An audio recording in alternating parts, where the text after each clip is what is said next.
नमः परमहंसाय स्वादतचरणकमलचिन्मकरन्दाय भक्तिजनमानसनिवासाय श्रीरामचन्द्राय नमः।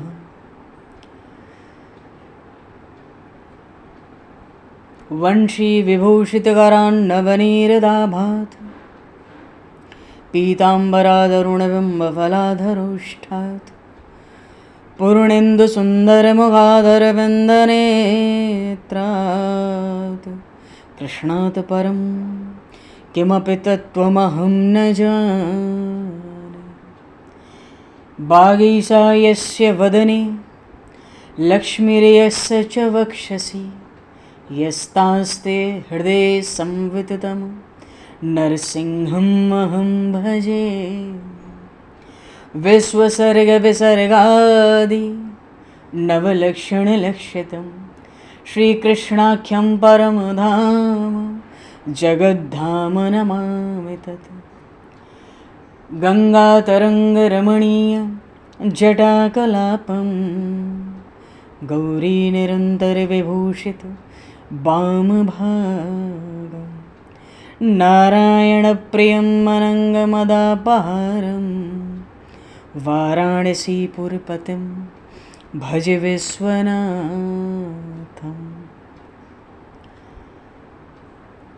प्रह्लादनारदपराशरपुण्डरीक व्यासयम्बरीशशुकशौनकभीष्मदालभान् रुकुमाङ्गदर्जुनवसिष्ठविभीषणादीन् एतानहं परं भागवतान् नमाम्यहम्।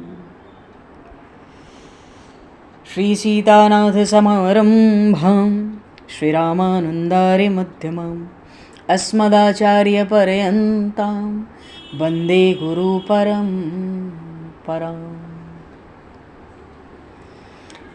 वाञ्छाकल्पतरुभ्यश्च कृपासिन्धुभ्य एव च पतितानां पावनेभ्यो वैष्णवेभ्यो नमो नमः।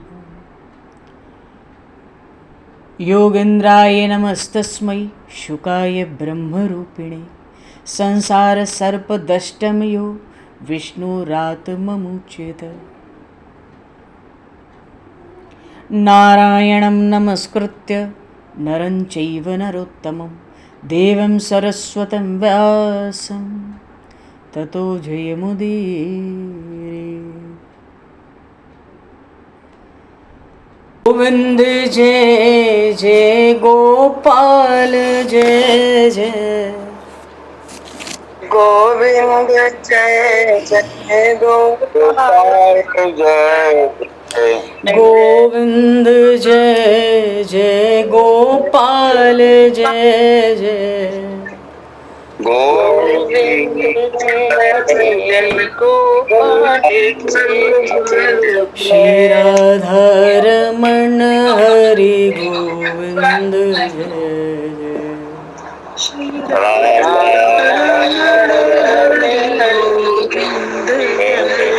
श्री राधारमण हरि गोविंद जय।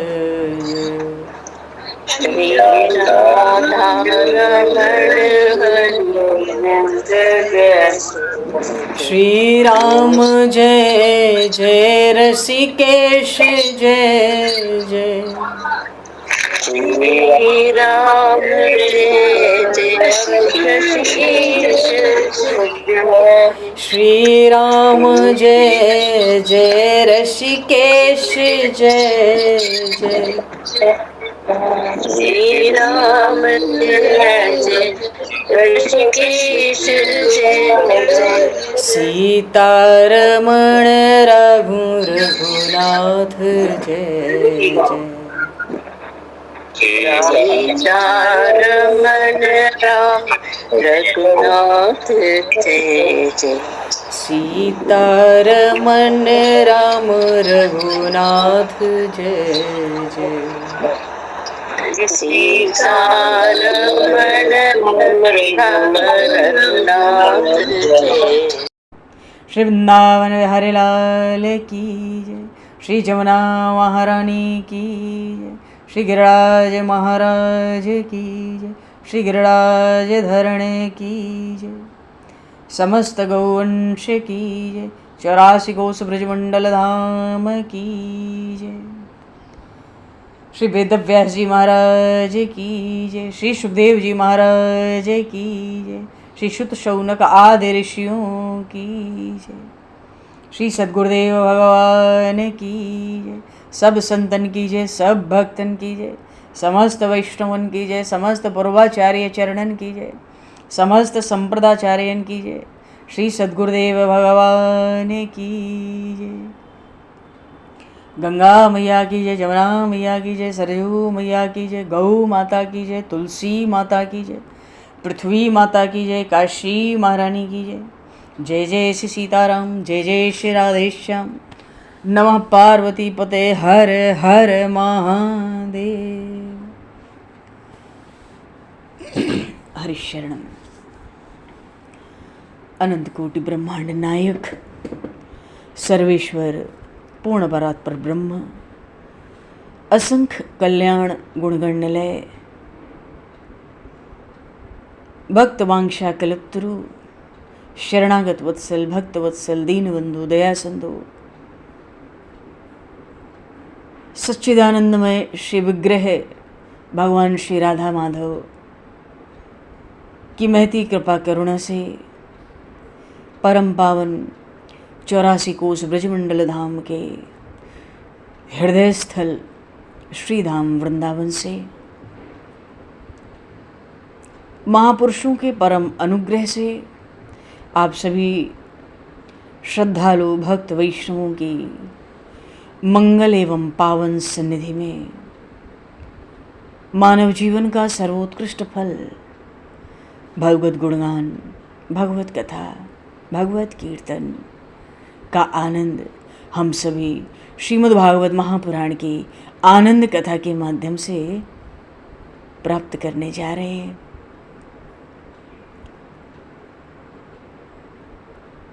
सर्वप्रथम आप सभी भक्तजनों के श्री चरणों में भगवत भाव से सादर वंदन, सादर नमन। आप सभी को यथा योग्य जय सिया राम, जय जय श्री राधे, हरि शरणम।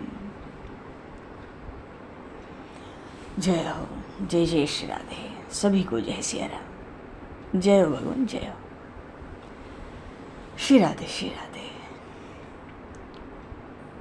जय जय जय जय। कासाय वस्त्रं मणिहारभूषितं सिंहासनस्थं श्रितभक्तव्यापितम् अनाथनाथं करवीरवासनं श्रीकृष्ण गोविंद शरणं प्रपद्ये। श्रीकृष्ण गोविंद मनसा स्मरामि। भगवान श्री राम का चरित्र दिव्य है और श्री जगत जननी श्री सीता जी का चरित्र अत्यंत दिव्य है। महर्षि वाल्मीकि तो कहना चाहते ही हैं संपूर्ण रामायण श्री जानकी जी का, श्री सीता जी का चरित्र है। श्री सीता जी जगत जननी है।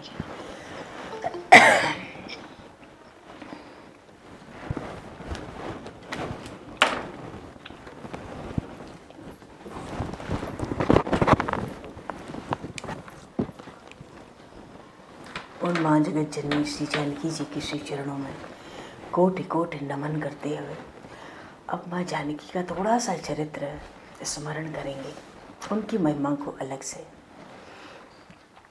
देखो, स्त्री धर्म कैसा हो ये बात श्री सीता जी ने दिखाई है। स्त्री बहुत योग्य हो तो वो पति और पिता दोनों के कुलों को तार देती है। कई लोग पुत्र का जन्म होता है तो बहुत प्रसन्न होते हैं, मिठाई बांटते हैं, पर पुत्री का जन्म होता है तो मुंह बिगाड़ते हैं। अरे पुत्री क्या बुरी है, उसे अच्छे संस्कार दिए जाए, धर्म का शिक्षण किया जाए, वो योग्य बनेगी तो 2 कुलों को उतार देगी। श्री सीता जी ने स्त्री धर्म समझाया है। श्री सीता जी महान पतिव्रता हैं, महान पतिव्रता है। रामायण में वर्णन आया, श्री सीता जी की खोज में हनुमान जी महाराज समुद्र लांघकर लंका पहुंच गए। अशोक वन में श्री सीता जी से मिले हैं। बाद में जब श्री हनुमान जी महाराज लौटने लगे तो श्री सीता जी रोने लगी हैं। हनुमान जी महाराज ने कहा है, माँ आप रोइए नहीं, आपकी इच्छा हो तो आप मेरे कंधे पर बैठ जाइए, मैं आपको अभी राम जी के पास पहुंचाए देता हूँ। तब श्री सीता जी ने कहा, ये सच है कि तुम पुत्र के समान हो मेरे, मैं तुम्हारे कंधे पर बैठूं तो जरा भी दोष नहीं है। तुम जितेंद्रिय भी हो, तुम बाल ब्रह्मचारी भी हो, पवित्र भी हो, पर क्या करूं, मेरा स्त्री धर्म मना कर रहा है मुझे। अभी तक मैंने किसी पुरुष का स्पर्श नहीं किया है।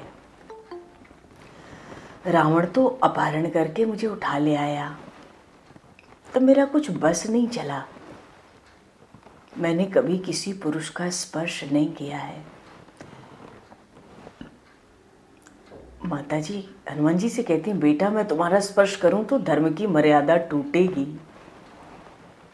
अब तो राम जी इधर आए, रावण को मारकर मुझे ले जाएं तो ही राम जी की कीर्ति बढ़ेगी।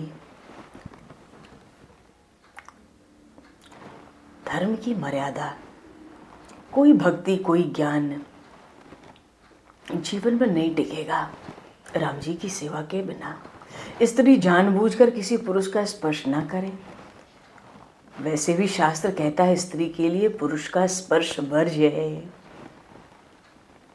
क्यों? कोई भी पर पुरुष से स्त्री का स्पर्श हो जाता है तो उसका पावित्र्य नष्ट हो जाता है, चाहे वो पर पुरुष साधु क्यों ना हो, ब्राह्मण क्यों ना हो, सन्यासी कोई महात्मा क्यों ना हो। शास्त्र आदेश देता है स्त्री दूर से प्रणाम करे। स्त्री धर्म की ये मर्यादा है। श्री सीता जी महान पतिव्रता है, उनके समान महान पतिव्रता स्त्री कोई है नहीं। श्री सीता जी वनवास के समय 14 वर्ष वन में कभी जोर से बोली ही नहीं। रामायण में लिखा है कि राम जी को क्रोध आया है, पर श्री सीता जी को कभी क्रोध आया ही नहीं, वे बहुत मधुर बोलती है। अच्छा, लंका का युद्ध हो गया, हनुमान जी महाराज संदेश लेके आए थे राम जी का कि रावण को मार दिया, राम जी की विजय हुई है, राम जी आपको लेने आए। ये संवाद, ये संदेश सुनाना था श्री जानकी जी को। तो लंका का युद्ध जब हुआ, संदेश सुनाने हनुमान जी आए तो राक्षसियों को मारने के लिए तैयार हो गए। तब से सीता जी ने मना किया, कहती किसी राक्षसी को न मारना। देखो, चरित्र तो संतों का भूषण है, उपकार का बदला उपकार से देने वाला संत है। हनुमान जी ने कहा, माँ इन राक्षसियों ने आपको बहुत त्रास दिया है, मैंने स्वयं देखा है। तब माता सीता कहती हैं, बेटा वो तो रावण के कहने से ना उन्होंने त्रास दिया है, तुम किसी राक्षसी को नहीं मारना, मुझे इन पर दया आती है। बोली श्री जगत जननी जानकी मैया की जय।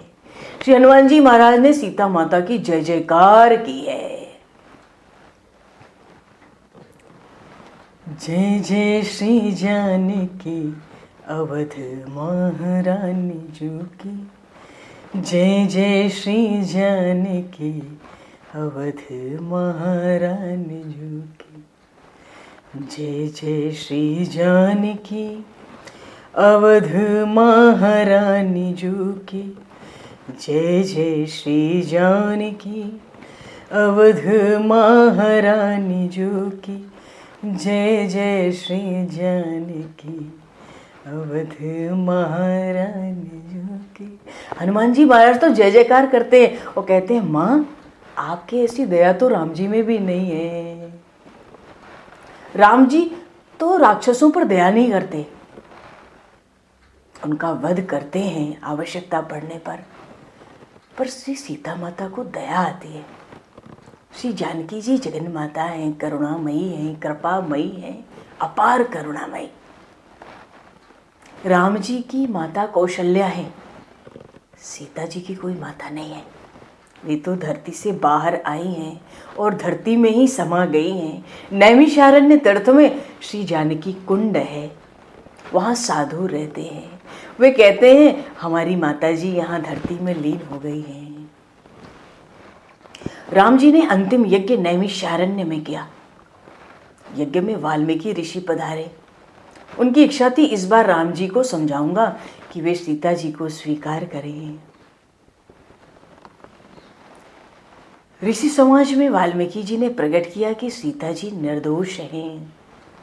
श्री जानकी जी को निष्कलंक प्रमाणित करने के लिए महर्षि वाल्मीकि ने सुंदर कांड की रचना करनी चाहिए। ये जो सुंदर कांड का समय है, माँ सीता का लंका में बीता था। इसी समय के लिए निष्कलंक प्रमाणित करने के लिए सुंदर कांड लिखना चाहते थे। संपूर्ण रामायण लिख दी है।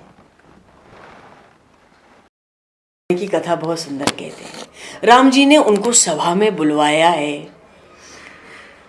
ऋषियों ने कहा कि यज्ञ पूर्ण होने पर राम जी ने सभा में बुलवाया, तो ऋषि कहते हैं यज्ञ पूरा हो जाए उसके बाद सभा में ही कथा होगी।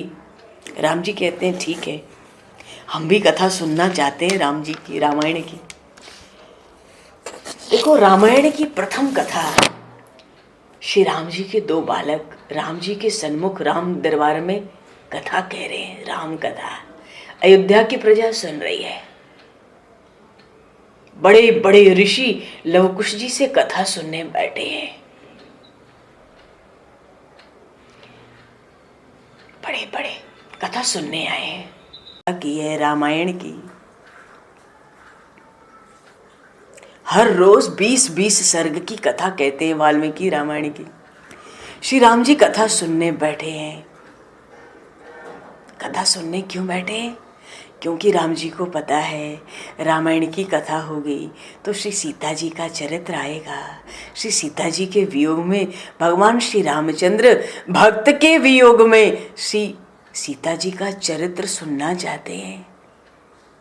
लवकुश जब कथा का प्रारंभ करते हैं तो कहते हैं हम एक महान पतिव्रता स्त्री की कथा कह रहे हैं। महर्षि वाल्मीकि ने जो रामायण लिखी वो सुंदर कांड के लिए लिखी, पर लिखी तो संपूर्ण लिखी गई। महर्षि वाल्मीकि का हृदय व्याकुल है श्री जानकी जी को महान पातिव्रत के ऊंचाई पर देखने का, और वो हैं। इसलिए सुंदर कांड लंका में श्री जानकी जी का जीवन कैसा बीता इसको बताना चाहते थे संसार को, तो सुंदर कांड में ही तो बताएंगे। इसलिए सुंदर कांड लिखना चाहते थे। संपूर्ण रामायण लिखी गई। लवकुश को पता है रामायण में राम जी की कथा है। लवकुश को पता है राम जी के आगे रामायण की कथा हम सुना रहे हैं, पर लवकुश को ये नहीं पता मेरी माता का नाम सीता है। लवकुश जब कथा आरंभ करते हैं राम दरबार में तो कहते हैं हम एक महान पतिव्रता स्त्री की कथा कह रहे हैं। श्री राम कथा सुनते हैं, अयोध्या के लोग कथा सुनते हैं। जो वयोवृद्ध हैं, ज्ञान वृद्ध हैं, वो भी लवकुश को अपलक देख रहे हैं। सोचते हैं ये कैसे दिख रहे हैं। अरे जब राम लक्ष्मण हमारे छोटे थे तो ऐसे ही दिखते थे, ये किसके बालक होंगे।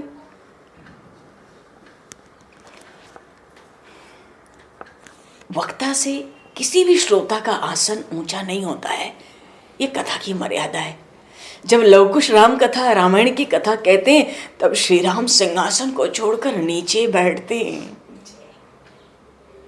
क्योंकि वो मर्यादा पुरुषोत्तम है।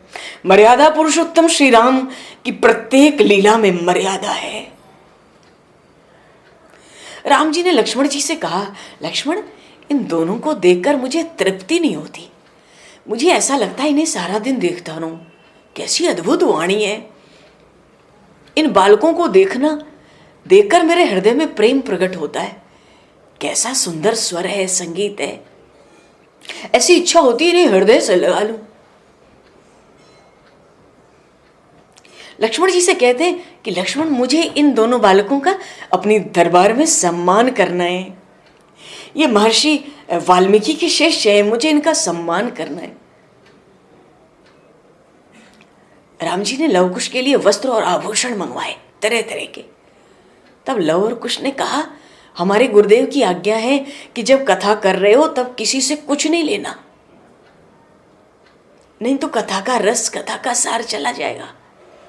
हम जंगल में रहते हैं, हम कंदमूल खाते हैं। हमने महाराज हमने कभी आज तक अनाज भी नहीं खाया। मेरी माँ अनाज नहीं खाती, हम भी अनाज नहीं खाते, हमारे ऋषि भी अनाज नहीं खाते, हमारे गुरुदेव भी अनाज नहीं खाते। 7 वर्ष के वे बालक कहते हैं, हम अनाज नहीं खाते। प्रभु ने दृष्टि झुका ली है। बालक कहते हैं, हम वन में तपस्या करते हैं, ये वस्त्र आभूषण हमारे काम के नहीं है। प्रभु श्री रामचंद्र ने लक्ष्मण से कहा, लक्ष्मण, ये बालक कैसा बोलते, इनका परिचय लो। इन बालकों के पिता कौन होंगे, इन बालकों की माता कौन होगी? लक्ष्मण, इनको बुरा न लगे, तुम विवेक से इनसे पूछ लो। लक्ष्मण जी ने हाथ जोड़े और बालकों से पूछ रहे हैं, आपकी कथा महाराजाधिराज प्रभु श्री रामचंद्र को बहुत प्रसन्न करती है, उनको बड़ा आनंद होता है आपसे कथा सुन के। वे आपका परिचय चाहते हैं, आप कौन हैं? तब लव कुश ने कहा, हम वाल्मीकि ऋषि के शिष्य हैं। लक्ष्मण जी ने कहा, आप वाल्मीकि ऋषि के शिष्य हैं, ये तो राजा राम भी जानते हैं, पर उनकी ये जानने की इच्छा है कि आपके माता पिता कौन है। लक्ष्मण जी ने सभा में प्रश्न पूछा है, एकांत में नहीं पूछा है, 1500 के बीच में नहीं पूछा है, लाखों की भीड़ में पूछा है। सबने लक्ष्मण जी का प्रश्न सुना है। लक्ष्मण जी ने सभा में प्रश्न पूछा है, राम जी ये जानना चाहते हैं आपके माता पिता कौन है। तो बालकों ने कहा, अरे सनातन धर्म की मर्यादा है, जिसने घर छोड़ दिया उसके घर का परिचय नहीं पूछना चाहिए। जिसने घर छोड़ दिया उसके गुरु का परिचय पूछना चाहिए। साधु को, सन्यासी को, ब्रह्मचारी को घर का जो स्मरण कराता है उसको पाप लगता है। राजा राम सनातन धर्म की मर्यादा जानते, फिर भी ऐसा प्रश्न हम ब्रह्मचारियों से पूछते हैं,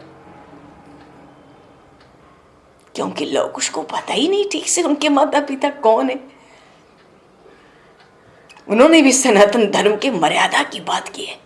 किसी साधु, सन्यासी, ब्रह्मचारी से जो अपने घर में ना हो उसको घर की याद नहीं दिलाना चाहिए।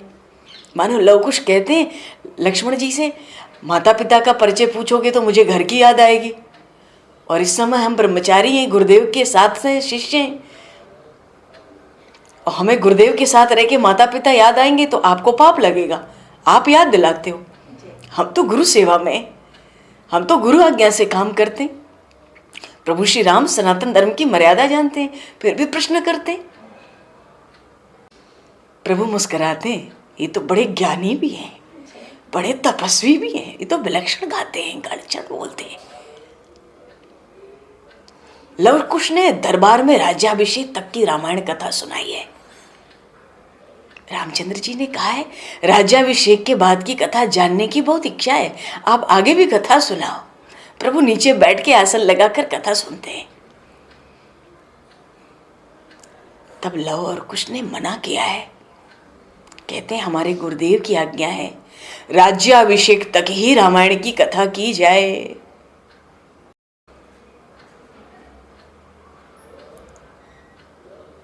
राज्याभिषेक के बाद का रामचरित्र सभा में वर्णन करने जैसा नहीं है। न जाने गुरुदेव ऐसा क्यों कहते हैं। इसलिए हे राजा राम, हम तो राज्याभिषेक तक की ही कथा सुनाएंगे कि राम जी राजा हुए, श्री सीता जी महारानी हुई, अयोध्या में आनंद ही आनंद हुआ। इसके बाद की कथा तो गुरुजी ने हमें भी नहीं सुनाई। कहते हैं वो सभा में गाने जैसी नहीं है। भगवान श्री रामचंद्र ने महर्षि वाल्मीकि का दर्शन करके दृष्टि नीचे झुकाई है। विचारने लगे, बालक सजी तो कह रहे हैं राज्याभिषेक के बाद का रामचरित्र सभा में कहने योग्य नहीं है। बड़ी कृपा है महर्षि वाल्मीकि की कि लवकुश ने आगे चरित्र नहीं कहा। लवकुश वाल्मीकि ऋषि के साथ आश्रम में वापस आ गए। श्री सीता माता को साष्टांग वंदन किया है, प्रणाम किया है। बालक कहते हैं, मां हम गुरुदेव के साथ एक यज्ञ में गए थे, बहुत बड़ा यज्ञ था। वहां एक बहुत बड़े राजा थे, उनका नाम है राजा राम। वे यज्ञ कर रहे थे।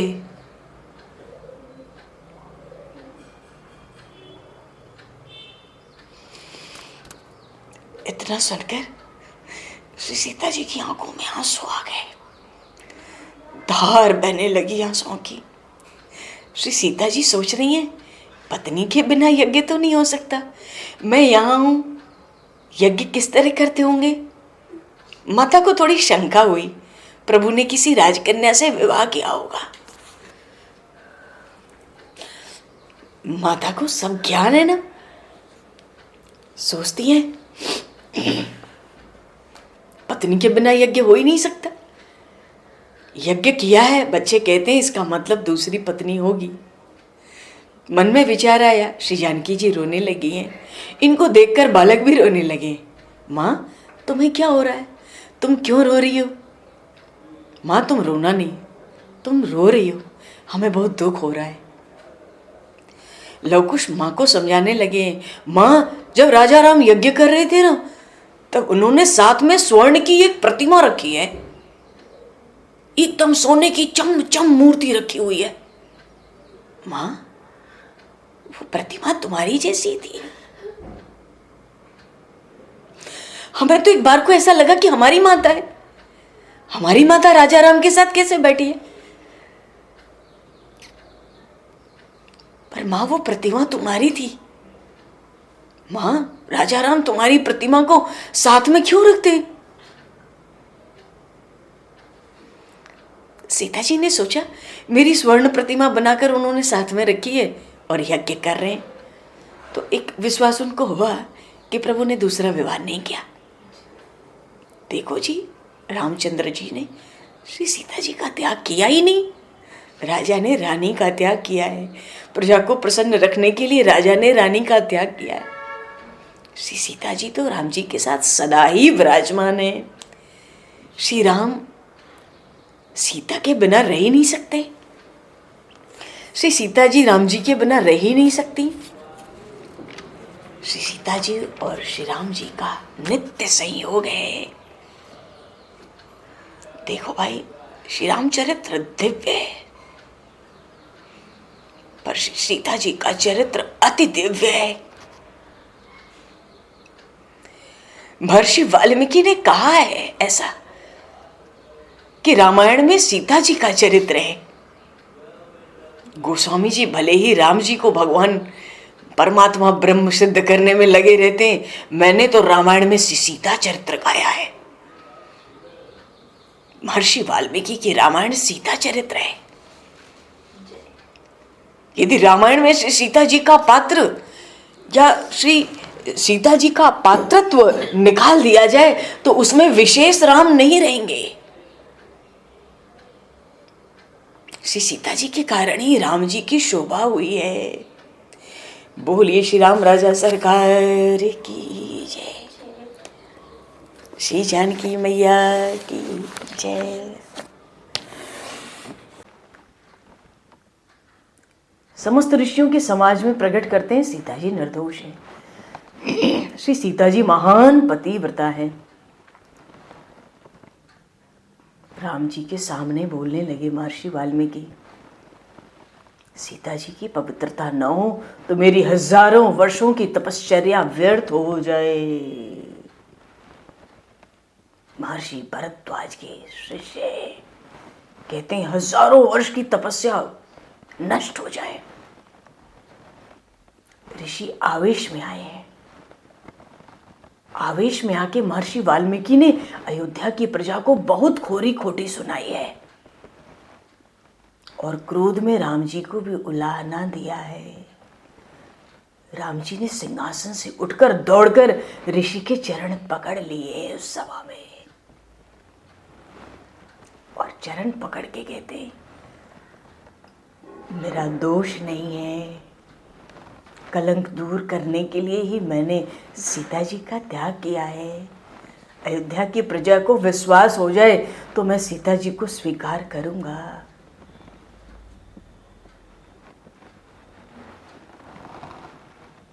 वाल्मीकि जी आश्रम लौट आए हैं और राम दरबार में चलने के लिए श्री सीता जी को समझाते हैं।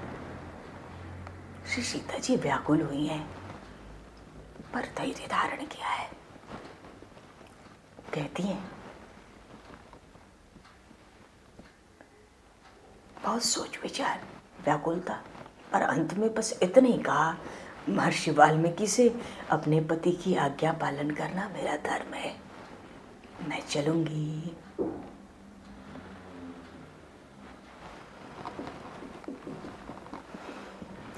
महर्षि वाल्मीकि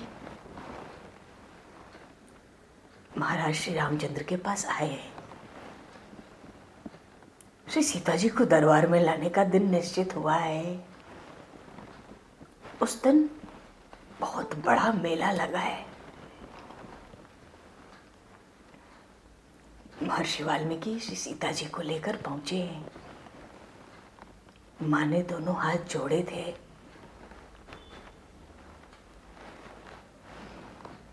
माँ समस्त जगत को वंदन कर रही थी।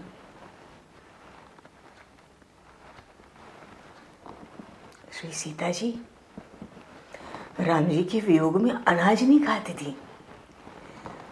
उनका शरीर दुर्बल हो गया था। उनको देखकर लोग बहुत दुखी हुए हैं। अयोध्या की प्रजा, परिजन, पुरजन बहुत दुखी हुए हैं। पीछे पीछे लवकुश चले आ रहे थे।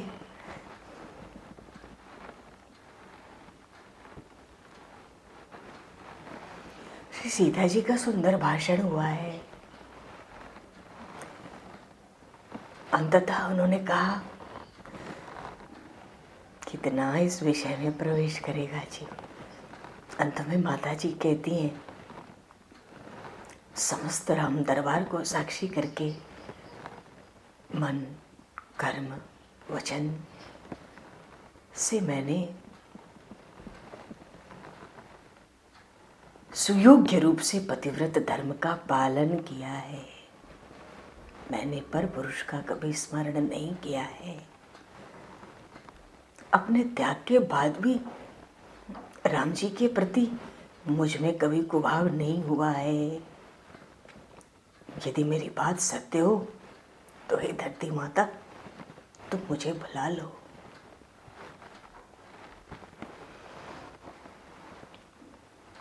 जब अंतर्यामी ने ही मानी हारी, बोलो सतित्व का क्या प्रमाण दे नारी।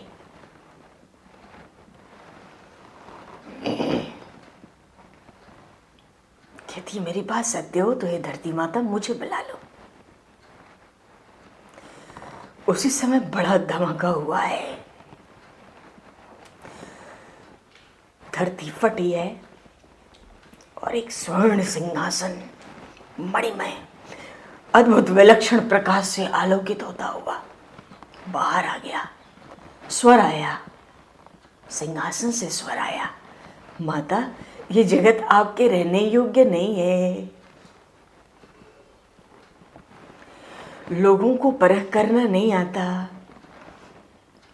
आप धरती के भीतर इस स्वर्ण सिंहासन पर बैठ जाइए। श्री सीता जी स्वर्ण सिंहासन में बैठ गई और अदृश्य हो गई।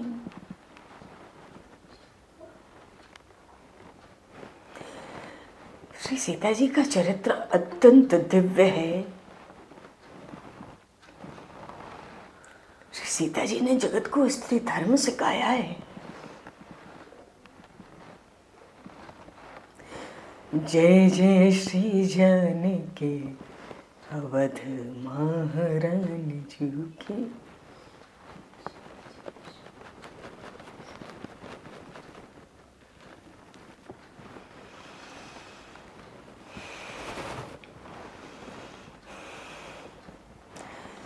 जय जय श्री जानकी अवध महारानी जो की। जय जय राजा रामचंद्र अवध बिहारी की। जय जय राजा रामचंद्र अवध बिहारी की। जय जय श्री जानकी अवध महारानी जो की। जय जय श्री जानकी अवध महारानी जो की। जय जय राजा रामचंद्र अवध बिहारी की। जय जय राजा रामचंद्र अवध बिहारी की। जय जय श्री जानकी।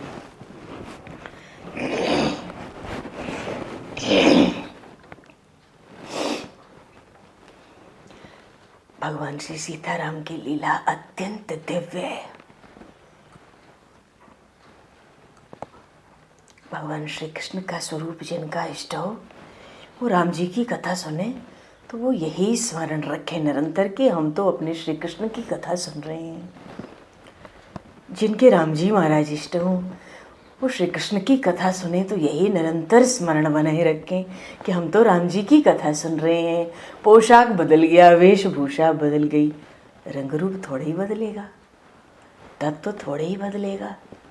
भगवान श्री सीताराम की लीला अत्यंत दिव्य है। मर्यादा पुरुषोत्तम श्री राम की मर्यादा को तोड़ने वाले की भक्ति छिन्न भिन्न होगी। इसलिए राम जी की सेवा करो, उसका ज्ञान बह जाएगा। ज्ञानी होकर भी राम जी की सेवा करना है। भक्ति और ज्ञान का रक्षण धर्म की मर्यादा से होता है। जब तक देह में अभिमान है, अहम है, मैं है, तब तक धर्म की मर्यादा को नहीं छोड़ना है। अगर शरीर का होश है तो धर्म की मर्यादा का हमें होश रहना चाहिए आजीवन। सनातन धर्म को जानने के लिए बार बार श्री सीताराम जी के दर्शन करना है, बार बार रामायण का पाठ करना है। कई लोग तो श्रृंगार के उपन्यास पढ़ते हैं, व्यर्थ में समय बिगाड़ते हैं, जीवन बिगाड़ते हैं। अजी हमारे शास्त्रों में लिखा है श्रृंगार के वर्णन वाली पुस्तक को न पढ़िए, बुरे शब्दों का मन पर बुरा प्रभाव होता है। जब समय मिले रामायण पढ़नी है। देखो शनि महाराज की छोटी बड़ी अड़ैया आ जाए, अड़ैया हो, साढ़े साथी हो, एक एक को सजा देते हैं।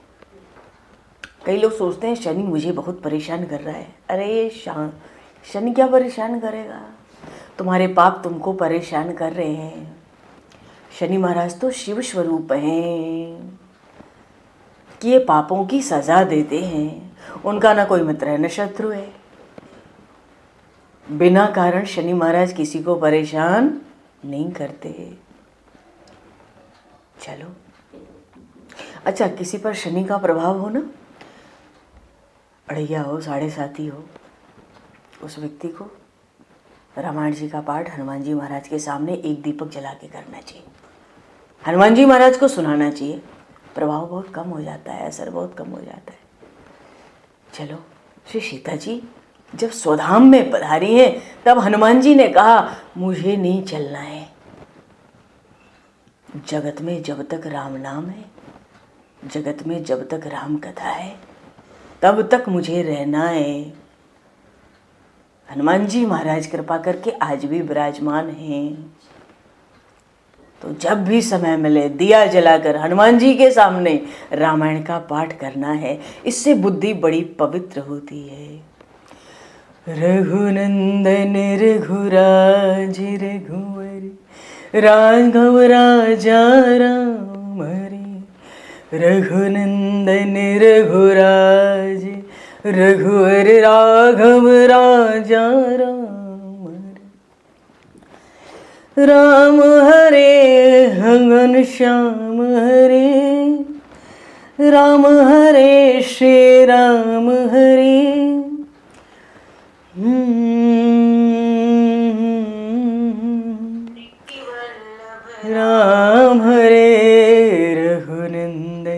जानकी वल्लभ राम हरे, रघुनंदन रघुराज रघुवर, राघव राजा राम हरे। बोलिए श्री राम राजा सरकार की जय, श्री सीताराम जी महाराज की जय। देखो अभी तक तो ये राम कथा की भूमिका थी। एक बात और कहनी है भूमिका में, फिर 2-4 श्लोक भी भागवत के हो जाएंगे रामचरित्र से। भागवत और रामायण ये जो ग्रंथ है, भागवत ग्रंथ और रामायण ग्रंथ, ये परमात्मा का नाम स्वरूप ग्रंथ है। परमात्मा श्री कृष्ण का नाम स्वरूप यह भागवत ग्रंथ है।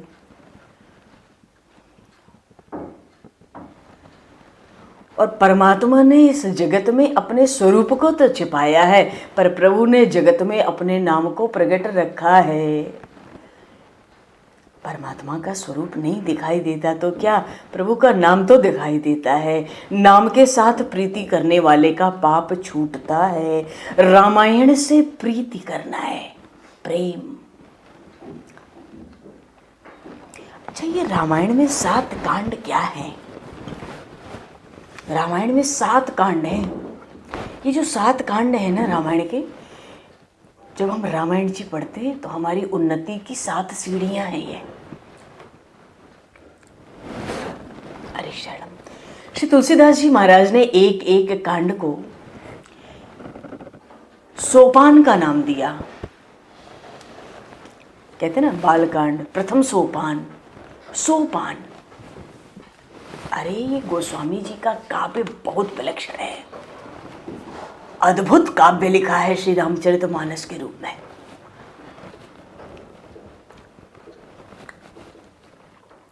एक एक कांड को सोपान का नाम दिया। प्रथम सोपान, द्वितीय सोपान, एक एक सीढ़ी चढ़ते हुए परमात्मा तक पहुंचना है। ये रामायण के 7 कांड कोई, इनका नाम भी कोई सामान्य नहीं है। एक एक सीढ़ी चढ़ना है और परमात्मा तक 7 कांड के बाद पहुंच जाना है। मान लो जैसे रामायण का प्रथम कांड है बालकांड, उसका नाम है बालकांड। भगवान के विवाह तक की लीला है इसमें। विवाह होके भगवान अयोध्या आ गए। भगवान की 15 वर्ष की अवस्था है, इसलिए ये बालकांड माना गया है। बालकांड कहता है कि हम हृदय से बालक बन के रहें, बालक जैसे बने। बालक का हृदय बड़ा शुद्ध होता है। जब हृदय शुद्ध होता है बालक जैसा ना, तो भगवान के दरबार में प्रवेश मिलता है। तो हृदय शुद्ध कैसे हो? मन से, वाणी से, क्रिया से बालक जैसा हमारा हृदय शुद्ध हो। देखो बालक के मन में, बच्चे के मन में जैसा होता है वो वैसा ही बोल देता है और वैसा ही व्यवहार करता है। बालक को कपट करना नहीं आता।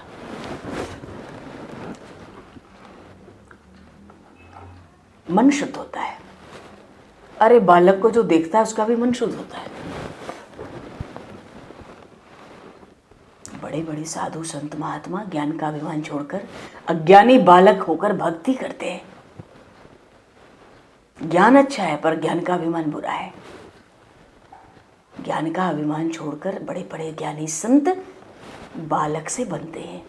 बालकांड हमें बोध देता है, ज्ञान देता है। प्रपंच छोड़ो, दंभ छोड़ो, बालक के समान बनो। क्योंकि जिसका मन बालक जैसा होगा ना, बच्चों जैसा, उसका तन अयोध्या जैसा होगा। मन अगर बच्चे जैसा है तो तन अयोध्या होगा, अयोध्या सा बनेगा। बालकांड के बाद अयोध्या कांड इसीलिए आता है।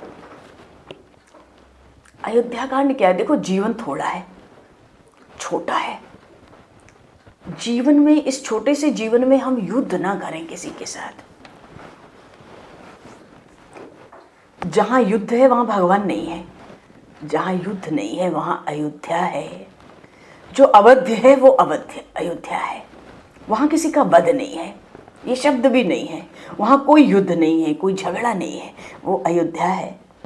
छोटा सा छोटा जीवन, कलह से रहित जो शरीर है ना, बैर से रहित जो हमारी काया है, यही अयोध्या है। बालक सा मन हो और हमारी काया, हमारा तन अयोध्या सा हो, किसी से बैर ना हो शरीर से।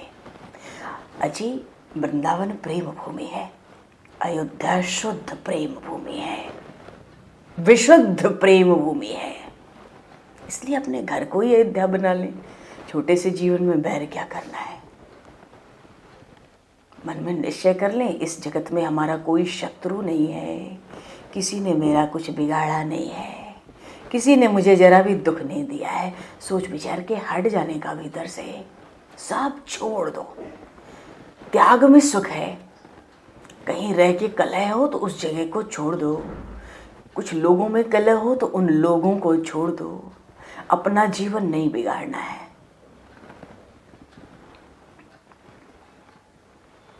किसी ने मेरा कुछ नहीं बिगाड़ा, मेरा कोई शत्रु नहीं है, किसी से मुझे जरा दुख नहीं है। मैं किसी को कोई सुख नहीं दे सकता, कोई दुख भी नहीं दे सकता। सब अपने कर्मों का फल भोगते हैं। मुझे दुख है तो वो मेरा पाप है भैया। जगत में एक भी जीव के लिए कुशांति कुभाव आएगा तो जीवन में शांति नहीं आएगी।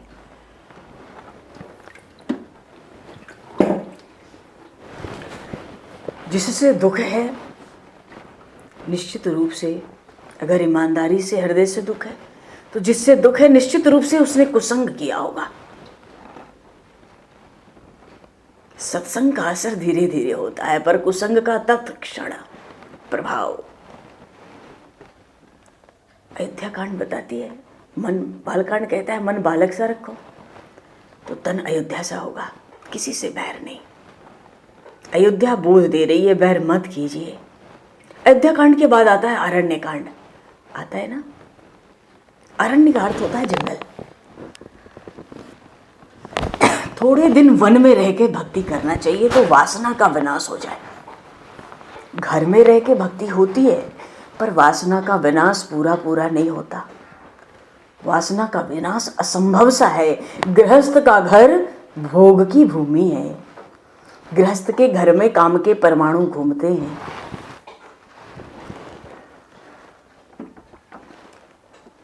मनुष्य का मन वहां बिगड़ता है।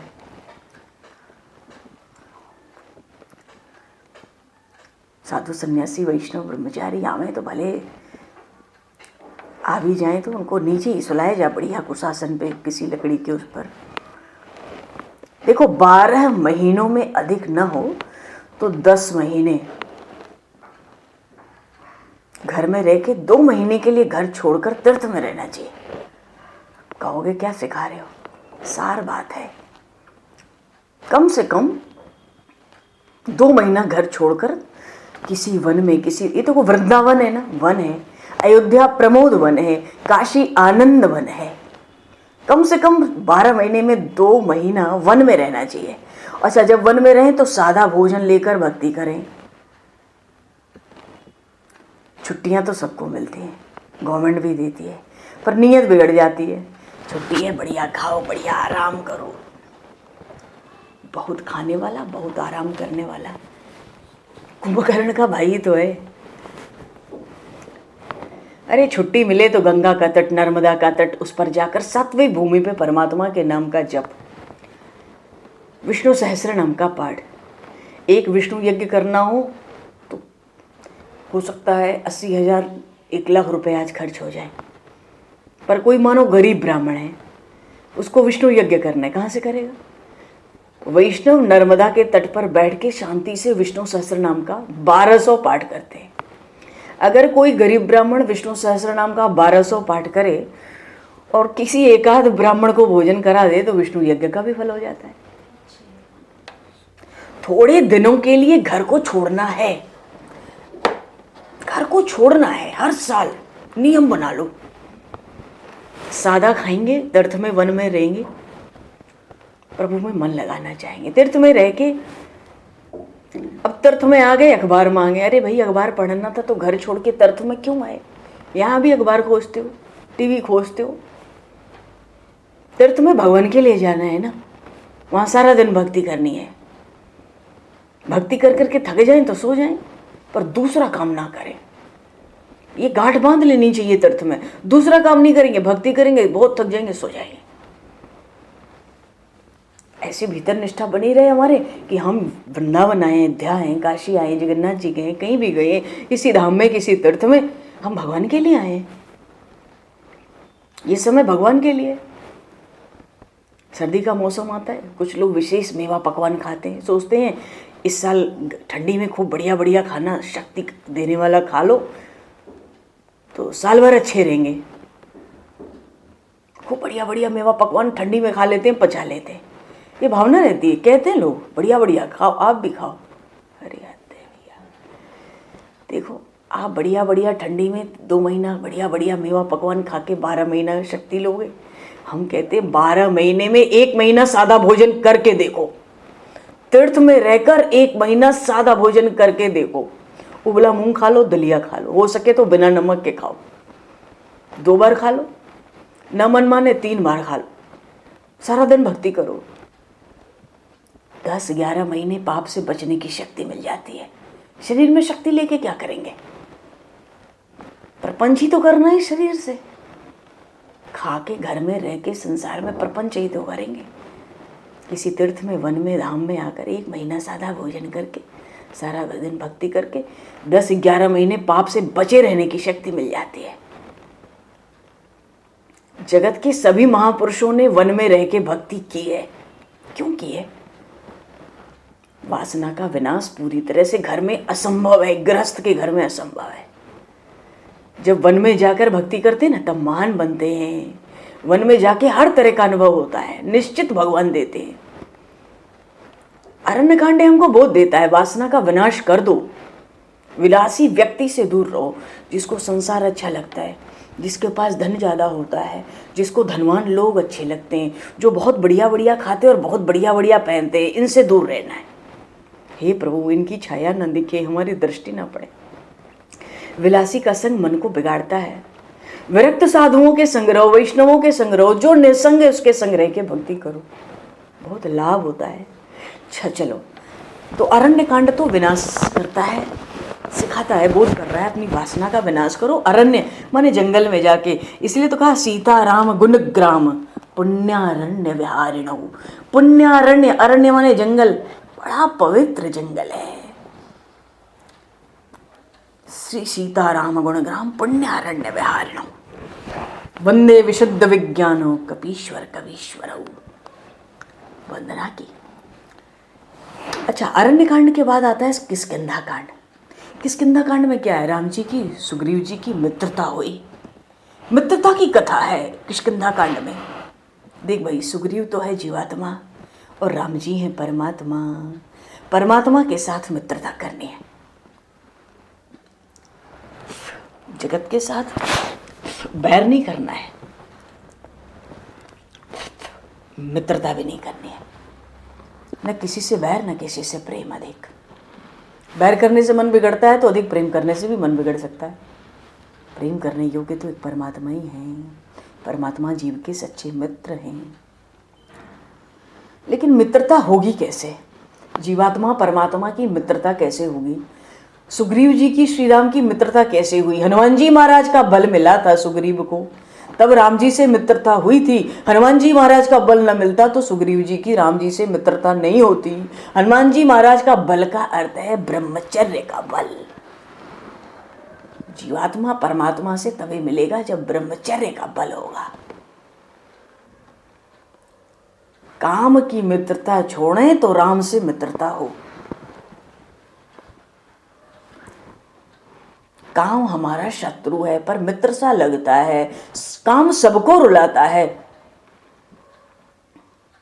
काम शब्द क्या है, कैसे बनता है? क और आम। क एक अक्षर लिया, आम एक शब्द लिया, दोनों को मिला दिया, काम। आम शब्द का अर्थ होता है कच्चा। कहने का अर्थ है कच्चा सुख ही काम है। सच्चा सुख तो राम है ना, कच्चा सुख काम है। तो राम जी के साथ मित्रता करनी है तो काम की मित्रता छोड़नी पड़ेगी। बात यह है, जीव जब हम लोग ईश्वर से मित्रता करते हैं तो जीवन सुखी हो जाता है। ये बात किष्किंधा कांड में आई है। किष्किंधा कांड के बाद सुंदर कांड है। इस कांड में हनुमान जी महाराज की कथा है। क्या कथा है? देखो, जिसका जीवन भक्तिमय है उसका ही जीवन सुखी है, उसका ही जीवन सुंदर है। राम जी की सेवा करना हनुमान जी महाराज का जीवन है। श्री राम नाम ही हनुमान जी महाराज का भोजन है। श्री हनुमान जी महाराज राम नाम के जप के बिना रह ही नहीं सकते।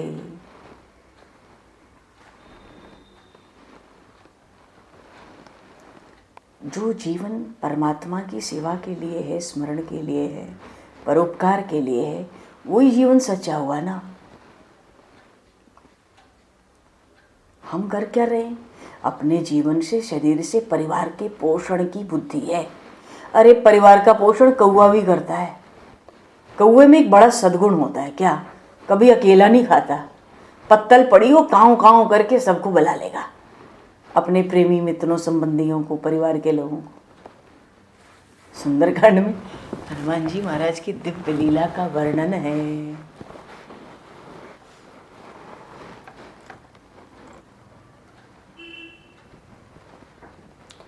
अच्छा, सुंदरकांड के बाद युद्ध कांड है, लंका कांड। युद्ध कांड में क्या हुआ? राक्षसों का विनाश किया गया। राक्षस कौन है जो रुलाता है? कौन रुलाता है? काम, क्रोध, लोभ, ये सब राक्षस हैं। जब हम परमात्मा से प्रेम करेंगे तो इन सब राक्षसों को हम मार सकते हैं। काम, क्रोध, लोभ। कई लोग कहते हैं काम, क्रोध, लोभ मन का विकार है, मन का विकार नष्ट हो जाएगा भक्ति कर सकूंगा। ये हमारी भूल है। अंतिम श्वास तक विकार रहते हैं। हाँ, अभी से भक्ति करेंगे तो धीरे धीरे ये नष्ट हो जाएंगे। भक्ति में ऐसी शक्ति है, विकारों को नष्ट कर देती है। तो लंका कांड, युद्ध कांड क्या बताता है? भैया काम, क्रोध, लोभ ही राक्षस है, इनको मारो। इनको मारने को सीधे कोई लड़ नहीं सकता, इनसे टकरा नहीं सकता। भक्ति करने से धीरे धीरे नष्ट हो जाते। अंत में आता है उत्तरकांड। लेकिन उत्तरकांड तक वही जाएगा जो काम, क्रोध, लोभ राक्षसों को मार कर आएगा।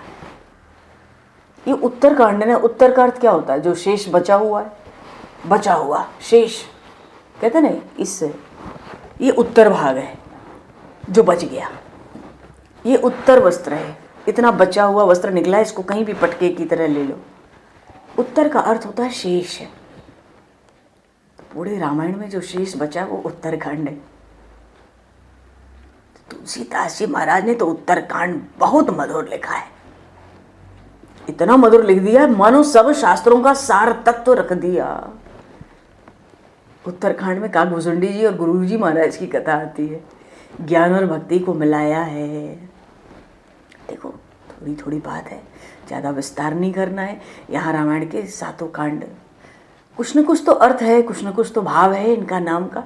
रामायण ग्रंथ ही वस्तुतः अत्यंत दिव्य ग्रंथ है। जिसके घर में रामायण का पाठ होता है वहाँ झगड़ा नहीं होता है। पहले रामायण का पाठ करना चाहिए, फिर भागवत का। पहले झगड़ा खत्म करो, कलेश, प्रपंच, कचकच। देखो, बड़ा भाई रामायण पढ़ेगा तो छोटा तो पढ़ेगा ना, रामायण पढ़ेगा। रामायण का इतिहास ऐसा दिव्य इतिहास है। राजनीति इतिहास पढ़ के क्या करेंगे? राग द्वेष बढ़ जाएंगे। देश के लिए मरने वाले देश की सेवा करते हैं, ये ठीक है, पर देश के लिए अच्छा जीवन व्यतीत करना देश की सबसे उत्तम सेवा है। फिर वो उत्तम जीवन कैसे व्यतीत होगा? रामायण जी सिखाती हैं। भाई कैसा होना चाहिए? रामायण जी बतलाती हैं। पुत्र कैसा होना चाहिए? रामायण जी बताते हैं। माता कैसी हो? रामायण जी बताते। पत्नी कैसी हो? रामायण जी बताते। पति कैसा होना चाहिए? रामायण जी बताते। पिता कैसा होना चाहिए? रामायण जी। माता कैसी हो? रामायण जी बताते। अरे रामायण का एक एक पात्र अलौकिक है। देखो, राम सा पुत्र हुआ नहीं और दशरथ के समान पिता हुआ नहीं, होगा नहीं। दशरथ जी महाराज जब तक जीवित रहे, राम दर्शन करके जीवित रहे हैं। राम जी वन में पधारते तब दशरथ जी जी नहीं सके। अंतिम श्वास तक श्री राम रटते रहे। राम राम कही राम राम कही राम, तन परिहरि रघुवर विरह, राहु गयो सुरधाम। राम जी का स्वभाव सरल है। राम जी के सद्गुण दशरथ जी महाराज को याद आते रहते हैं। अंत समय में वो सोचते थे, मैंने कहा था राज्याभिषेक करूंगा, हे राम तुम्हारा राज्याभिषेक करूंगा, पर मैंने उसको वन में भेज दिया। मेरे राम को जरा भी बुरा नहीं लगा। वो तो मेरे पांव पड़ता था, कहता था पिताजी धैर्य रखिए, आप तो धर्म धुरंधर हैं। धर्म धुरंधर किसको कहते हैं? जो धर्म की धुरी को धारण करते हैं, जिनसे धर्म जीवित रहता है, उसको धर्म धुरंधर कहते हैं। राम जी पिताजी से कहते हैं धैर्य धारण करो, आप तो धर्म धुरंधर हैं। विपत्ति का समय आए तो महापुरुष प्राण देकर भी धर्म का पालन करते हैं। पिताजी, दशरथ जी महाराज याद कर रहे हैं अंत समय में मेरा राम कैसा है। कहता था पिताजी आपके आशीर्वाद से वन में मेरा कल्याण होगा। दशरथ जी महाराज को मृत्यु शैया पर सब कुछ याद आ रहा है। उन्होंने अंतिम श्वास तक राम जी का स्मरण किया है। दशरथ जी महाराज माता कौशल्या से बार बार कहते हैं जहां मेरा राम है वहां मुझे ले चलो। मैंने तो राम को ठीक से अभी तक देखा ही नहीं। अंतिम श्वास तक श्री राम जप करते हुए दशरथ जी महाराज ने प्राण छोड़ दिए। राम जैसा पुत्र हुआ नहीं, दशरथ जैसे पिता हुए नहीं, कौशल्या जैसी माता नहीं हुई। देखो माता कैकेयी की दृष्टि में भले ही कालवश कोई विषमता रही हो, पर माता कौशल्या के लिए चारों पुत्र समान हैं। भरत लक्ष्मण से भाई हुए नहीं, जगतजननी जानकी सी पवित्रता स्त्री हुई नहीं, पतिव्रता स्त्री हुई नहीं। हनुमान जी महाराज सा कोई सेवक हुआ क्या इतना बलवान, जाके हनुमान से पायक। कहाँ लंका कांड में आया है। मंदोदरी कहती है उन राम जी से युद्ध करोगे, रावण से कहा, जाके हनुमान से पायक। अरे जिनकी सेवा करने वाले हनुमान जी महाराज जैसे बलवान हैं, उनके सेवक ऐसे हैं। तुम्हारी आंख के सामने नगर जल के भस्म हो गया, तुम कुछ नहीं कर पाए। दशरथ जी महाराज जैसा कोई पिता नहीं, माता कौशल्या जैसी कोई माता नहीं, राम जी जैसा कोई पुत्र नहीं, भरत लक्ष्मण जैसे कोई भाई नहीं हुए, जगत जननी श्री जानकी सी पतिव्रता नहीं हुई, हनुमान जी महाराज सा बलवान सेवक भी तो नहीं हुआ, वशिष्ठ जी जैसा कोई सदगुरु हुआ आज तक किसी सूर्यवंश चंद्रवंश तमाम वंश में कोई सदगुरु नहीं। अरे रामायण का प्रत्येक पात्र अलौकिक है। महर्षि वशिष्ठ ने राम जी से एक बार एकांत में कहा, जानते तो हैं कि पूर्ण ब्रह्म परमात्मा है, पूर्ण ब्रह्म परमात्मा है, ब्रह्मा जी के प्राण से प्रकट है वशिष्ठ जी। आगम निगम पुराण अनेका, कहे सुने के यह फल का, तब पद पंकजे प्रीति निरंतर, सब साधन कर यह फल सुंदर, सब साधन कर। आगम निगम पुराण अनेका, पढ़े सुने के यह फल एका, तब पद पंकज प्रीति निरंतर। आपके श्री चरणों में जीव का प्रेम हो जाए, निगम आगम पुराण सब सत्संग सब सत्कर्म सब दान्य पुण्य का फल प्राप्त हुआ। इसके आगे कुछ सत्कर्म फल, अरे सारे सत्कर्म अंतःकरण की शुद्धि, मन की शुद्धि इसीलिए की जाती है कि प्रभु के चरणों में प्रेम हो जाए। जीवन का निष्कर्ष यही है, प्रभु प्रेम में लग जाना, आए हो तो बैठो प्यारे, राम कथा सुन कर जाना, आएंगे तो बैठो प्यारे। ये रामायण का पाठ करना है, रामायण हनुमान जी महाराज को सुनानी है, हमारे पाप जल जाएंगे, हमारा मन पवित्र होगा। अरे राक्षस भी रामायण का पाठ करते हैं, उनको रामचरित्र बहुत प्यारा है, राक्षसों को रामचरित्र बहुत प्रिय है।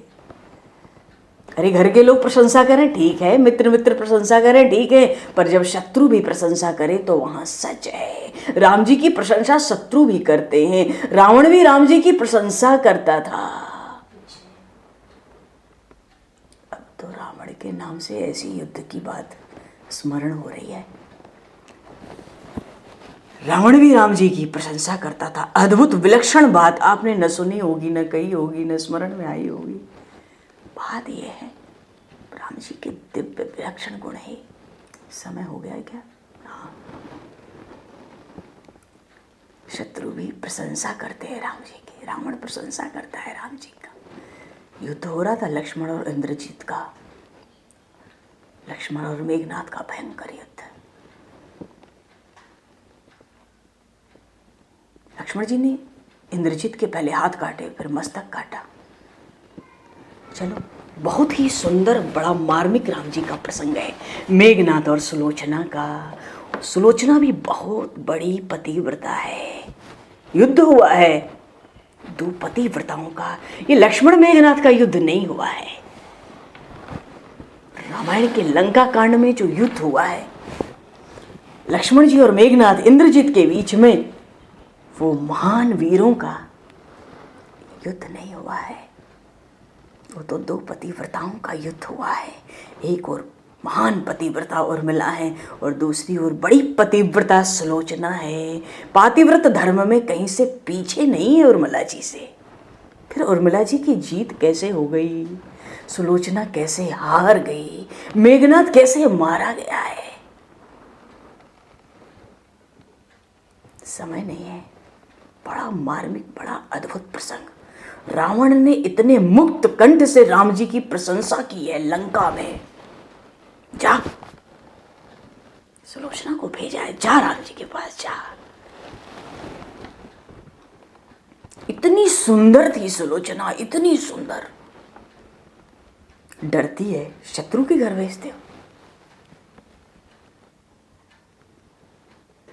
बोलिए श्री भक्त वत्सल भगवान ने, कितनी बड़ी बात है। शत्रु के घर में पुत्र वधू को भेजते हो। रावण कहता है सती होने के पहले राम जी की एक बार दर्शन करे। अरे शरणम। चलो जी, ये प्रसंग हम लोग कल करेंगे, स्मरण में रहना चाहिए। सुलोचना जी, अरे शरणम। हाँ, बहुत समय हो। बोले श्रीमद् भागवत महापुराण की जय, श्री सुखदेव जी महाराज की जय, श्री राम राजा सरकार की जय, श्री जानकी मैया की जय, सब संतन की जय, सब भक्तन की जय, सद्गुरुदेव भगवान की जय। समय को दृष्टिगत करते हुए आज यहीं पर दो पल नाम संकीर्तन बोल के प्रवाणी को बराम प्रेम से कीर्तन बोलो। जय जय श्री जानकी अवध महाराज की। बोलो, जिनको आता है बोला करो। जय जय श्री जानकी महाराज, जय जय श्री जानकी अवध महारानी जो, जय जय श्री जानकी अवध महारानी जो की। जय जय श्री जानकी अवध